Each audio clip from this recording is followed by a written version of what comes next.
one of the things that's always bothered me was how incongruent the concept of Tisha B'Av is with every other idea of remembrance that we have in society. So Rabbi Schiff downstairs was speaking about Holocaust remembrance, going to Poland. I don't know, those of you who have been to Poland, it's obviously a powerful experience, but you've been to the Holocaust Remembrance Museum, and there was one, I don't want to name the specific Holocaust event or memorial or museum, but it had a tagline, and it was something like, remember, honor, reflect. It was like 5 or 6 different synonyms of the same word. And it bothered me so much, because I thought, that's not good enough. Anyone who's been to Poland and seen, it's not just Poland, but seen the enormity and the intensity of the destruction, there's this feeling, at least that I felt, of overwhelming impotence, of helplessness, of frustration, of anger. It wasn't just sadness, it was anger. And for me, this feeling of remember and reflect, while important, simply didn't do justice, I thought, to the emotions that I needed to process. And not just to the emotions that I needed to process, but so what? What am I doing with this remembrance? What am I doing with this memory? What am I doing with this feeling of feeling sad and then moving on with my life? So what? And I think that was the thing that really drove me nuts, and in present tense continues to really bother me of a lot of this Holocaust remembrance. And if you've been to Yom HaShoah events, it's not just a Jewish thing. You go to the Cenotaph in Ottawa, remembrance. Remember what? Remember how terrible war is? What's the lesson? We should never wage wars? We shouldn't fight Nazis? Like, there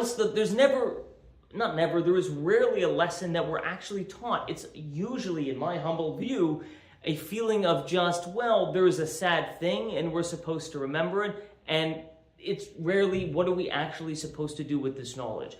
And I think that's not what Tisha B'Av is all about. At least that's not what the goal is. And I want to start with a story of somebody who I think exemplifies this powerfully. In 1981, there was a 6-year-old boy, and he was shopping with his mother at a Sears in Hollywood, Florida. And the mother was doing her shopping, and the boy is a 6-year-old. Those who have kids, the 6-year-old is not really interested in shopping with mommy. So she gave the kid a couple bucks, and he went to the electronics department of Sears, and he started playing with the video games. And he's enjoying himself, and the mom said, okay, I'm going to be back in a few minutes. I'm doing some shopping. You know, he was with a bunch of other boys, and so keeping busy. So in comes this overzealous security guard who, there's a whole group of boys playing in the Sears electronic, they used to have, I don't know if they still do, sort of all the video games you could play, and you're supposed to test it out, you're not supposed to make a whole thing, and that's what arcades are for. And so the security guard said, hey, you gotta get out of here.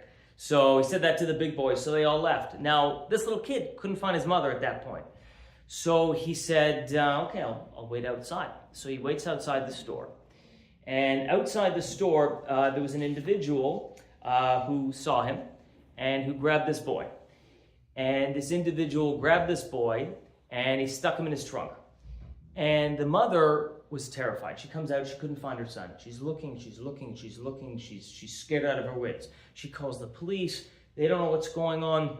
They have the police come to their house, they're investigating, they're checking, I don't know to what degree there was security cameras 45 years ago, how ubiquitous they were. They're calling, they can't find anything.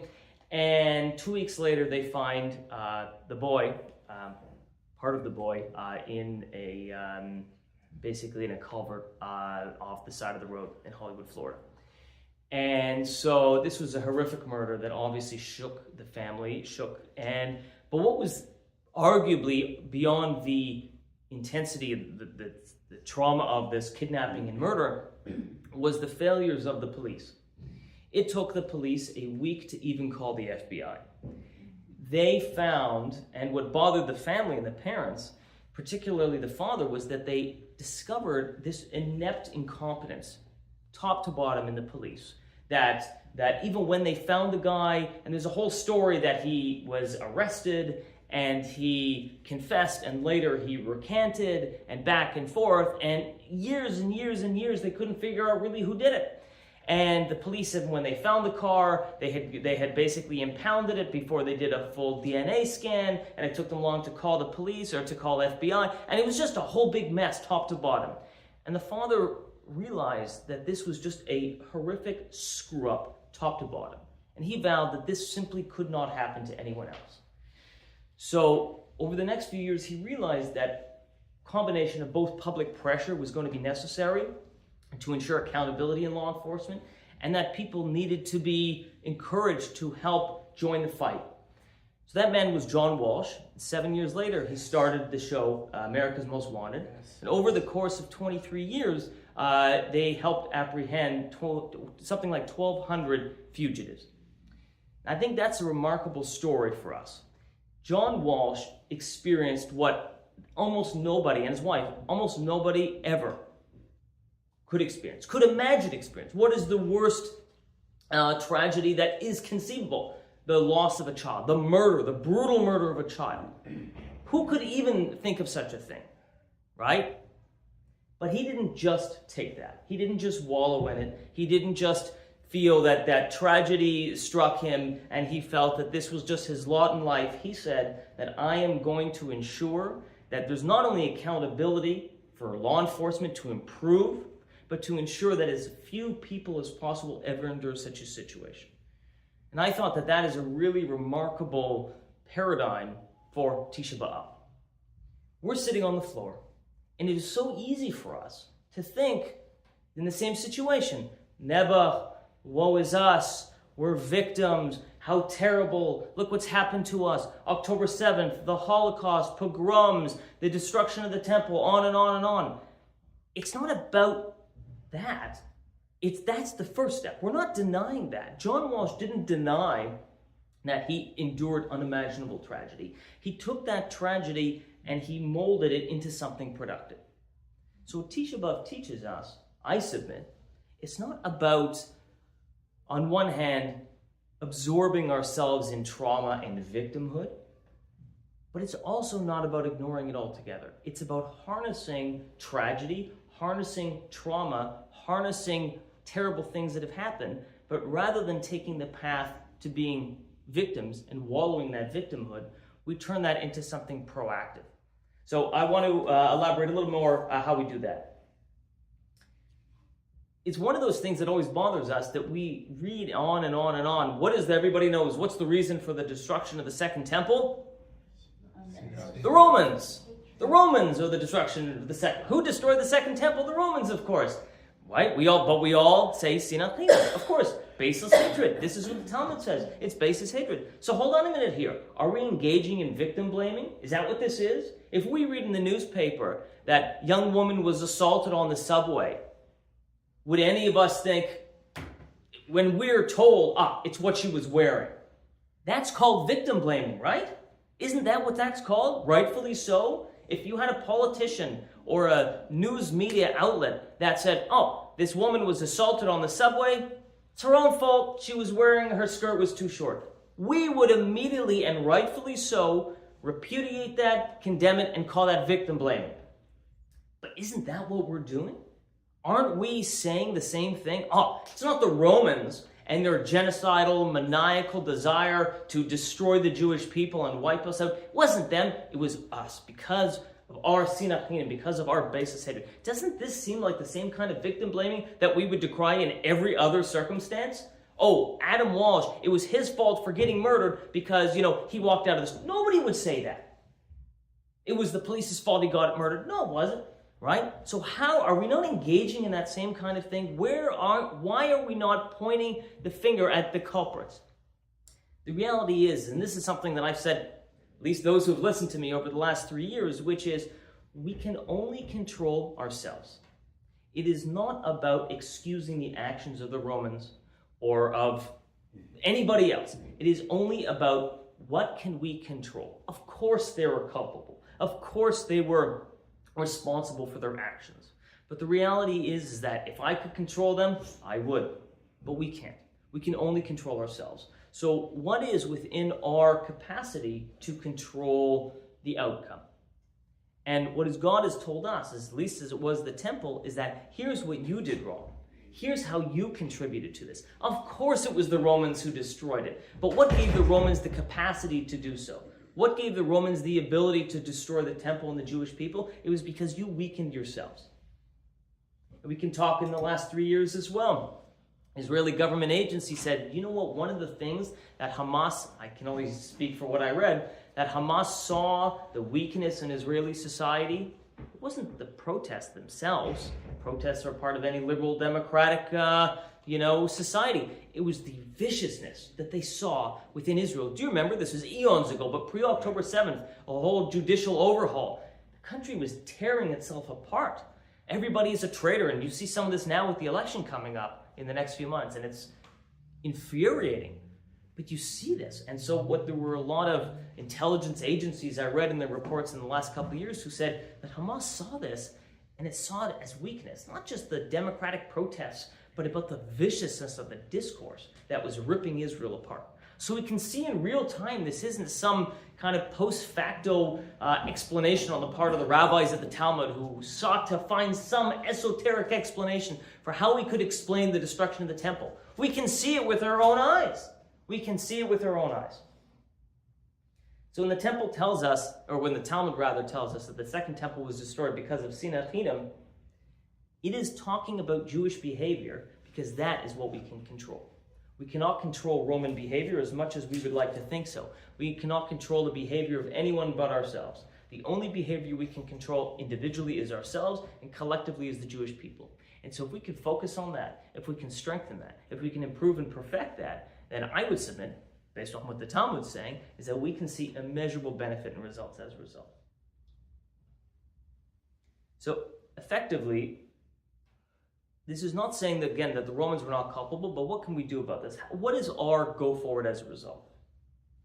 I want to cite another tractate of the Talmud. It says that every generation in which the temple is not rebuilt, it is as if that generation had helped cause its destruction. So how is that fair, right? How is this fair that we are suddenly held culpable for what happened hundreds of years ago, thousands of years ago? What kind of incredible pressure is that on us? I believe the message here is that they're not assigning historical guilt to us. This is not sort of the Christian concept of original sin, that this passes down. They're saying that this is an opportunity for you. In the same way that God permitted the Romans to destroy the temple, he permitted its rebuilding. And every generation where we're not picking up on that message is a squandered opportunity. In investments, it's opportunity loss, right? If two people, if I give you $100 and I give you $100 and you put that in your mattress and you invest that in, the S&P 500, 30 years later, you still got $100, except with inflation now, it's half that, and you've got tens of thousands, right? So who's winning? Who's ahead of the game? You're way ahead. It's not that you squandered it. It's not that you've done anything, I don't know why I'm pointing it out here. It's not that you've done anything wrong with, per se. You haven't destroyed it. You haven't burned that 100, but you squandered the opportunity. It's an opportunity loss. The other guy, he's out there and he's completely on a different wavelength now. And you were in the same position you could have done so. And that's the message that the rabbis are giving us in the Talmud. Every generation that we permit this current status quo to take place is a squandered opportunity. We haven't participated in the destruction of the temple, but we're allowing it to fester generation after generation and century after century. So I would submit that the difference between the topic today was, how to get out of this victim shell. So somebody would say to me, and somebody did say to me a few days ago, Rob, what are you talking about? Are Jews not victims? Haven't you looked at Jewish history? I would say that a victim, the difference between a victim and somebody who is not what happens to them, but it is their mindset. A victim asks, why is this happening to me? Woe is us. Oy vey, this is what happens to me. But I think a builder, and I think that this is what the message of Tisha B'Av is about. It's not about simply, I'm the victim, but what are we doing about it? How do we build from this? Of course we have to ask why this is happening, right? You have to do a post-mortem, but it doesn't end with that. That's the first step. It only then goes into, what am I doing with this information and how am I building? That's the difference between being a victim and being a builder. And the other component is that Judaism refuses to allow victim mentality to become who we are. Halfway through this day, we get up. Tomorrow, it's back to normal. This is not a perpetual state of mourning, right? Even in the month of Av, we lower our happiness. We do not eliminate it, we lower it. There is still that level of joy that permeates every facet of our lives. We're not supposed to end this. It is supposed to lower. But this is not a permanent state of affairs. This is a mourning period. So victimhood is somebody who allows themselves to be defined by bad things happening to us. Remarkably, Jews, I think, are probably the people who that reflects the least. Look at the Holocaust, post-Holocaust. Right? You still see today, given my work, I see a lot of, unfortunately, seedy characters in social media and the media, and claim that, oh, the Jews are trying to play the victim card. You can't do that anymore. But the reality is there any people who have played the victim card less than us? Look at the stories after the Holocaust, including people who built this building, right? They came here with nothing. They didn't cry. They didn't demand that the world, repay them. They got up, they moved, and they built the Jewish world as we know. Incredible. That's the paradigm. This is the story to build ourselves on. And it's not to let us allow suffering become our identity. So I want to go back now to Jeremiah's time. Jeremiah, the prophet, fun fact, not so fun fact, the term Jeremiah, right, means like a mournful lament or a warning, of course named after him. This is who he was, right? He was at the time when the Babylonians were at the door. The Babylonians were approaching. And this is really the warning that his life was about, is telling the Jewish people, guys, get your house in order. The Babylonians are here. This is the first destruction of the temple in 586 BC. Guys, it doesn't have to be this way. And he was preaching and he was telling the Jews to return. And he was saying, guys, this is the only way to fix it. You can take your weapons and you can go out there, but that's not going to fix it. Because God has decreed, but because of your wickedness, this is going to happen. This is 2,600 years ago. And I'll get into what happens, but he was obviously unsuccessful. And this was a tremendous tragedy that the temple was destroyed and the first exile happened. And even before that happened, though, he was thrown in jail. Not by the Babylonians, by King Zedekiah, King Zedekiah. Why did he do that? Because he was running around telling people, you have to repent. You have to do tshuva. Don't take your swords out into the streets. That's not what is going to save you right now. You need to repent. And King Zedekiah said, no, that's not going to work. That's bad for morale. So he throws him in jail, more like house arrest. He throws him in house arrest. Because he said, this guy, this Jeremiah, he's a bad apple and he's causing destruction. Because this is what's going to save the Jewish people, is we have to go and fight the Babylonians. Jeremiah saw it differently. In that situation, the Babylonians are coming to your gates. They're basically at your front door. What do you think the feeling is in Jerusalem at that time, in the land of Israel? This is a time of enormous fear of, the storm clouds proverbially are coming at you. What do you think is happening to property taxes? Is anybody buying land? Is anybody putting an addition on their house at this point? Nobody's doing that. The stock market is zero. Real estate market is zero.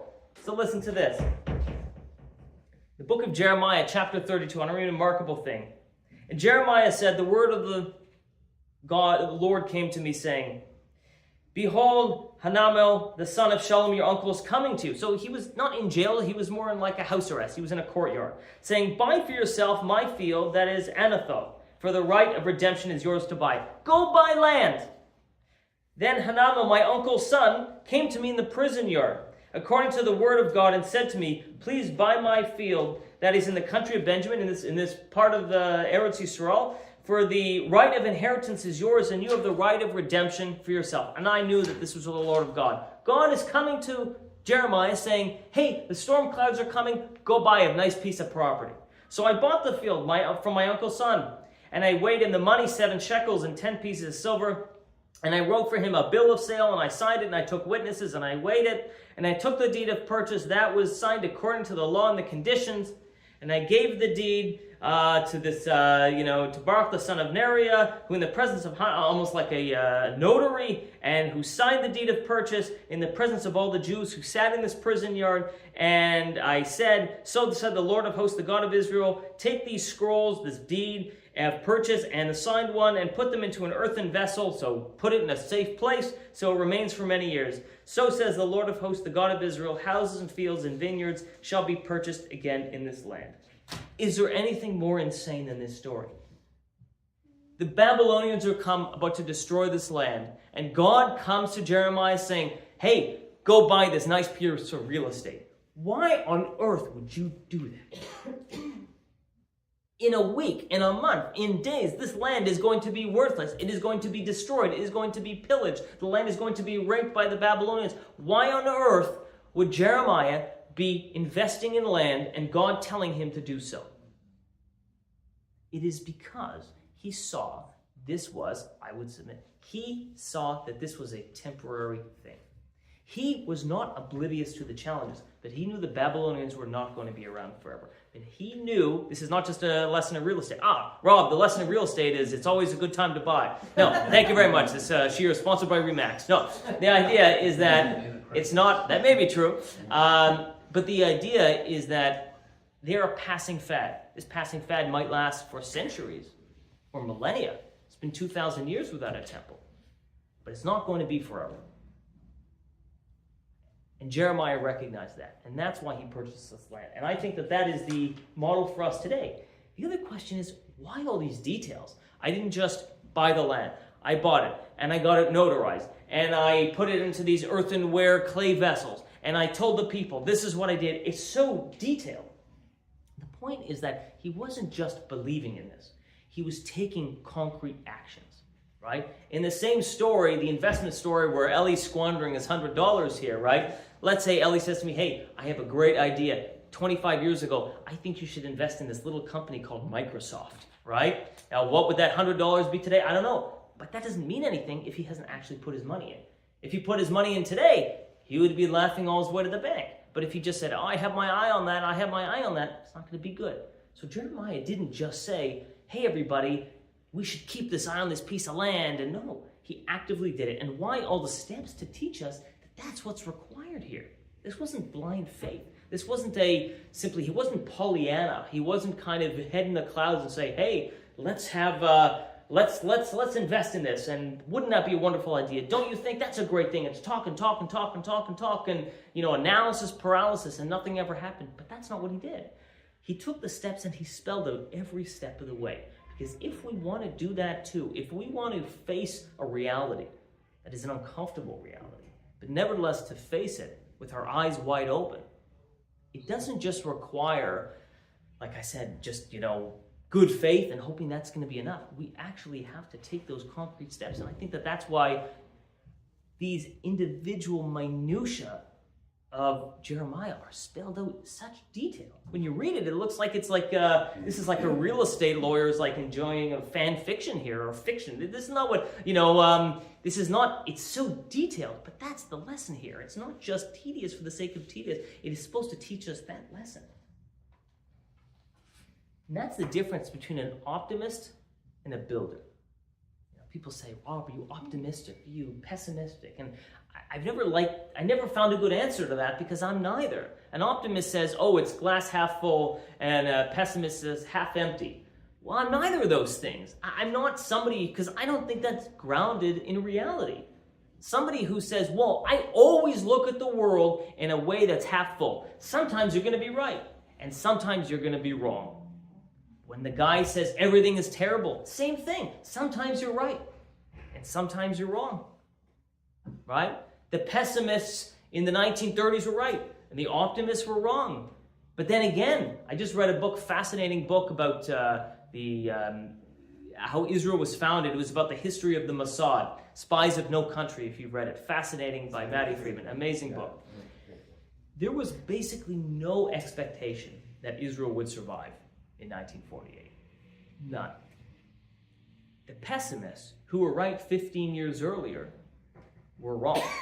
And the optimists, who were wrong 15 years earlier, they would have been right this time. So simply looking at the world in this binary optimism or pessimism isn't the way to do it. I think we have to take a step back in realism. Realism says we have real challenges in front of us. And this class could be done in 2026, 1926, or, the year 26. This is the story of the Jewish people. But the message for us is, what are we doing? Are we optimists and thinking everything is perfect? No. Are we thinking that everything is terrible? That's also not productive.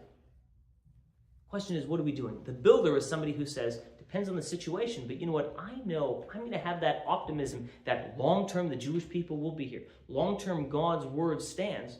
But what do I do now? What are my actions?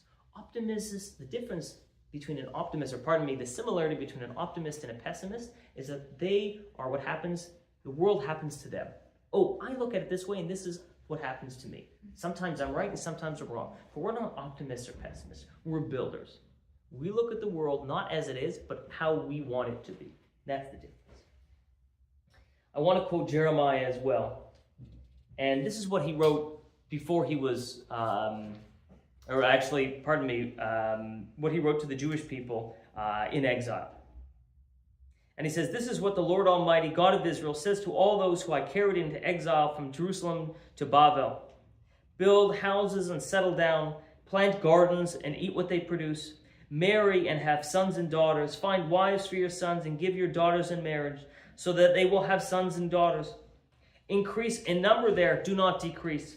Also seek the peace and prosperity of the city to which I have carried you into exile. Pray to the Lord for it, because if it prospers, you too will prosper. This is the message of exile? Go, get married, have children, prosper, be successful, be stronger. Not, woe is us, how terrible, hunker down, it's terrible, we're all going to die. This is completely counterintuitive. And that, I think, is one of the greatest tragedies of us looking only at Jeremiah as this kind of prophet of doom. He was, but so much more. He was looking and saying, this won't last forever. This will be a temporary thing. The Jewish people will go into exile. There will be terrible, calamitous events, but you're going to get out of it. And what do you do now to plan for that? Right now, you marry, you have children, you raise families, you grow the Jewish community. This is a fascinating thing. You know that today, we talked about it in a recent year I did, Israel has the highest fertility rate in the OECD, right, in the developed world, 3 children per woman. And there's so much discussion. This is a whole different, fascinating discussion. I'm fascinated by demographics. But what is it? One of those things is optimism for the future. It's optimism. If you feel absolutely pessimistic about the world as how it's going to look tomorrow, and you receive this all the time, people say, I'm not having kids in this environment, with global warming, with all that, I'm not going to have it, right? And that's understandable. If you believe that there is nothing that can be fixed, why on earth would you bring children into the world? Right? It's a terrible idea. You're only bringing them into a world of suffering and pain. But if you look at the world and say, oh, there's challenges. And is there any country in the world that understands challenges more than Israel? Certainly not in the Western world. And they look in the face of that and they say, we're not only going to exist, we will grow, we will strengthen. And tomorrow, 10 years, 50 years, 100 years from now, we're going to be bigger and better and stronger than we are today.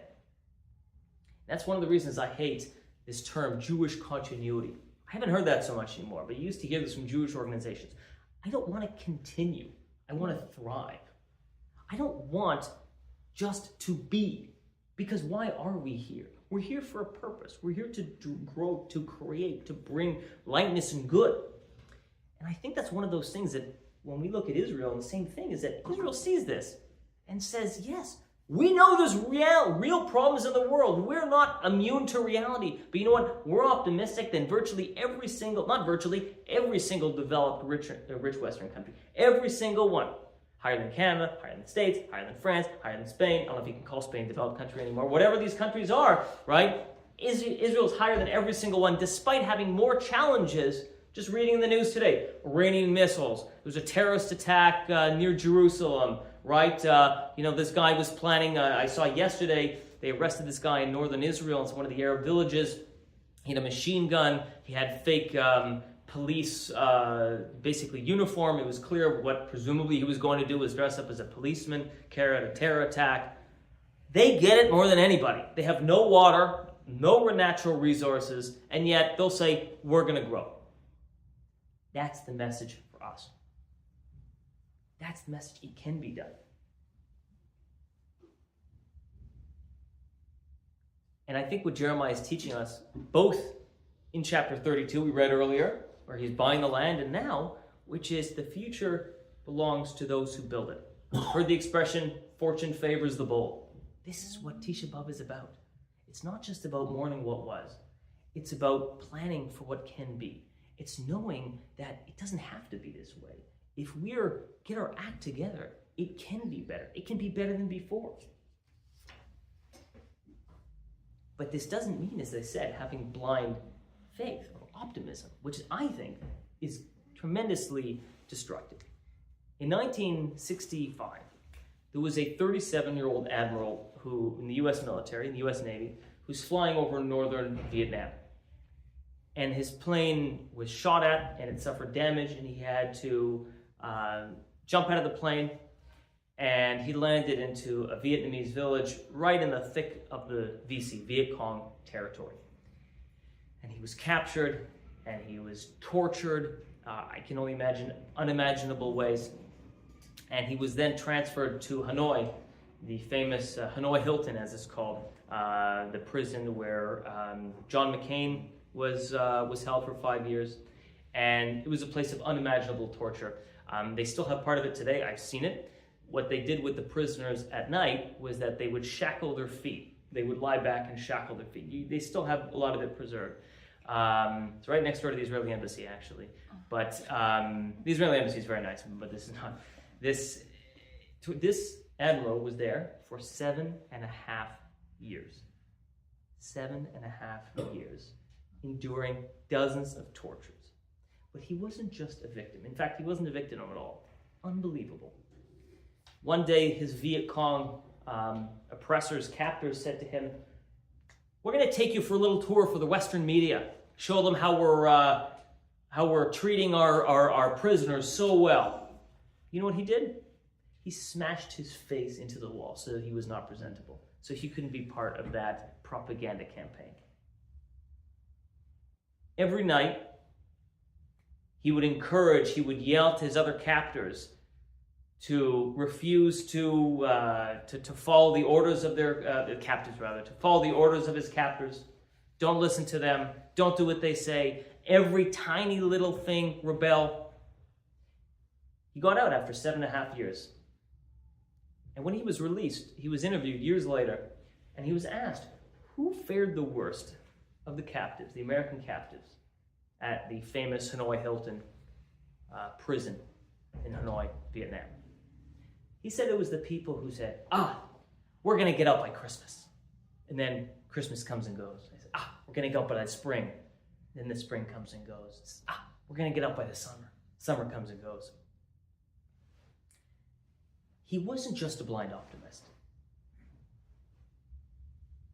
And this idea that he proposed was almost really a paradox. It's called the Stockdale paradox, after his name, Jim Stockdale. Because you don't go in there feeling, I'm going to get out of here tomorrow and everything is going to be great.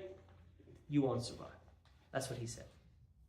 But also the people who went in there and said, I'm dead tomorrow, they didn't survive either. What he did was, he wasn't oblivious to the world around him. He didn't know when he was getting out. Can you imagine what went through his head when he crash landed in that Vietnamese village? Am I going to die? Am I going to be in prison for a day, a week, a month, a year? Almost a decade. He went in at 37, came out at 45 years old. So he knew the problem. He knew what he was facing. He was not oblivious to it.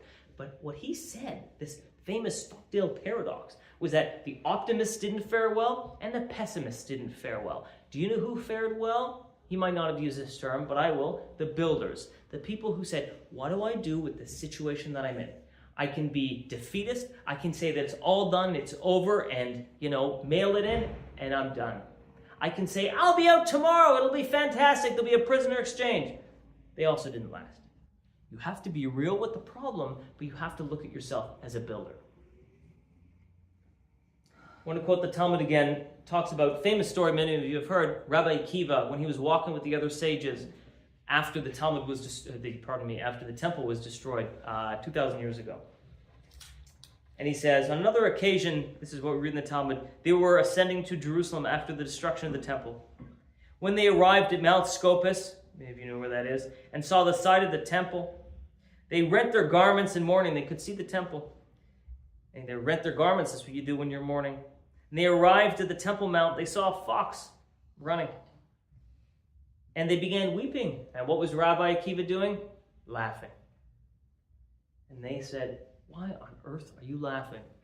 This is a place, the Holy of Holies, and now it's desolate. This fox just walking through as if it's a field.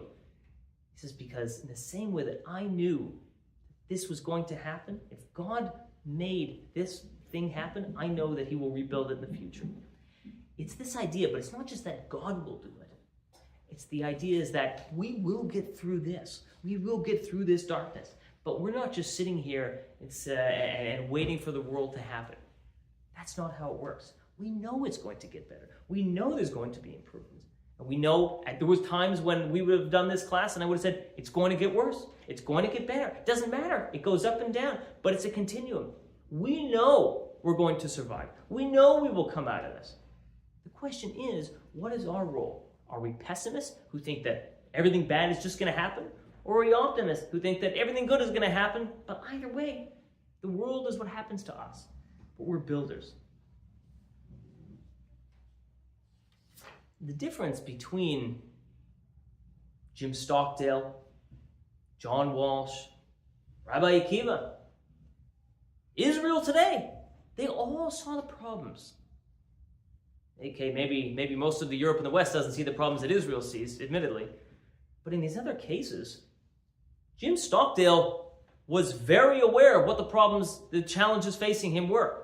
Rabbi Akiva and the other sages, they all saw the same fox walking on the Temple Mount. John Walsh, everybody, he's not the only one who experienced, but other people have experienced that too. What's the difference?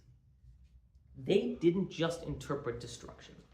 They interpreted as opportunity. As opportunity, it's not the end of the story. We're going to get past this, and we can do better. So the question is, if sinas hinam, if this reckless, destructive, baseless hatred destroyed the temple, then ergo, it can rebuild it. Rav Eliezer Shach taught, passed away a number of years ago, and he had this famous saying that said, if one man can kill 6 million, one man can save 6 million. I want to reword that a little bit, say it's not just that we can save, we can make 6 million. We can build something. That's what he meant, but just as I understand it better.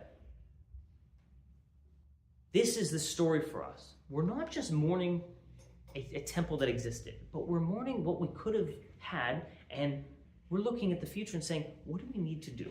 So we're sitting on the floor for the morning, and we're beating ourselves on the back for saying, yes, the Romans were culpable, but what role did we play? Not you and me, we weren't around, but what can we do to fix it? What can we do to ensure that there will be a perfected world tomorrow? And what do we need to do to actually get there? So while the world would say, why did this happen to us? That's only our first question. The second question is, now where do we go from here? Jeremiah bought land while Jerusalem burned. Rabbi Akiva laughed when a fox walked through. These are counterintuitive ideas, but it's not just to observe. It is to act. It is to do. It is to plan. And I think that, many of us go into Tisha B'Av with this feeling of despair. I think that we should flip that on its head.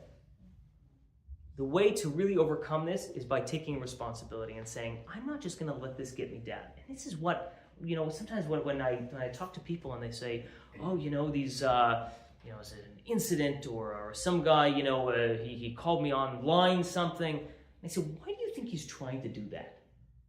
Why do you think he's doing that? Aside from the fact that maybe he's paid by Iran, which everybody was saying 2 years ago, and now we're saying that it is true, right? Or that maybe it was just but deep down, why is he doing that?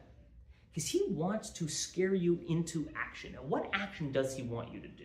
He wants you to put your head down. He wants you to be quiet. Take the kippah off. Put the Magen David away. Stop going to shul. Stop keeping kosher. Stop giving to Jewish charities. Stop going to Jewish events. Stop being Jewish. That's what it's about.